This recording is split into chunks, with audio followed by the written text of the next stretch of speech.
on a warm day, a warm gold shirt. So I just left the bargaining table in Pleasanton with report to you that employer greed is alive and well in Pleasanton. Here's the thing, there are two, within the retail grocery industry, we have two different kinds of employers. So we've got the low-wage, low-road, low-life, non-union employers like Walmart and Target. To the bottom. So you got the low-life employers. And then you have our employers who have a serious case of low-life envy right now. That is the problem. They want to join this race to the bottom of Walmart. And we all know the only thing keeping Safeway and Safemart and Raley's from the Walmart way is a union contract. Yeah! And more importantly, the brothers and sisters and women like you out here that are covered by that contract, they're right here supporting us, standing up for good wages, a good contract, and affordable health care. That's what makes the difference. And we remind those guys at the bargaining table every single day that that is a difference. I mentioned three companies, Safemart, Safeway, and Raley's. Of course, Raley's is one that's top on our mind right now. Any Raley's workers out there? Raley's, Nob Hill? Good. There's a few of you out there. I'm happy to report that our members at Raley's, Nob Hill, have said enough. We just counted the ballots yesterday. They have voted overwhelmingly by a 96%.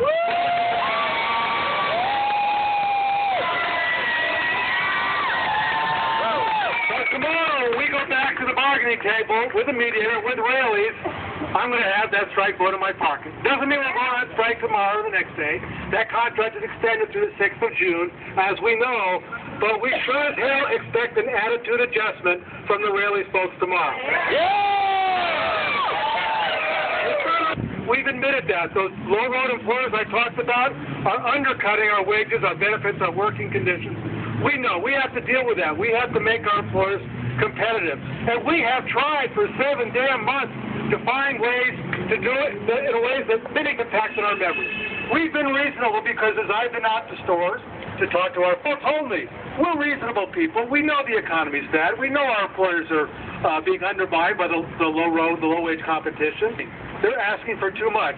And we have learned, or I should say, we've been reminded that concessions to an employer are like giving drugs to an addict. It feeds their appetite. They only want more. If you find a way to save them a quarter, they want 50 cents. If you want to, mitigate the cost of health care going up, they want to take it down.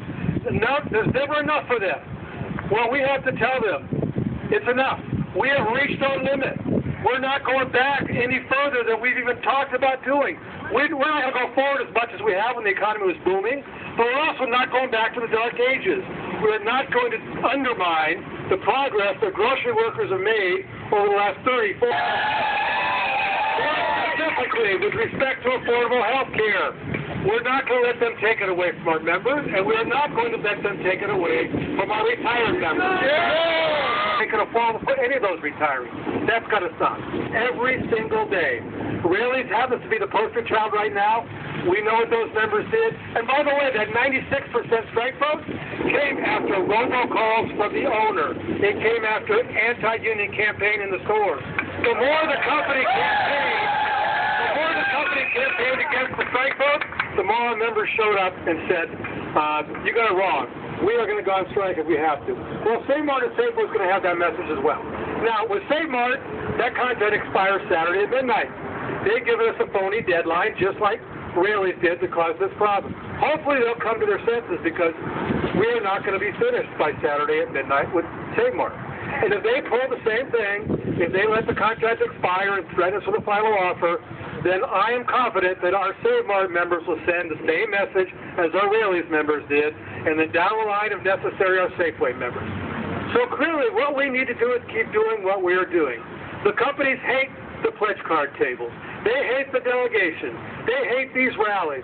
Why are you being so out there, Local 5? Why are you doing this? Why aren't you being peaceful? Well, of course, the more they hate it, means the more we want to do it, right? Yeah! I saw that in my 33rd year the other day working for the union. I learned one thing.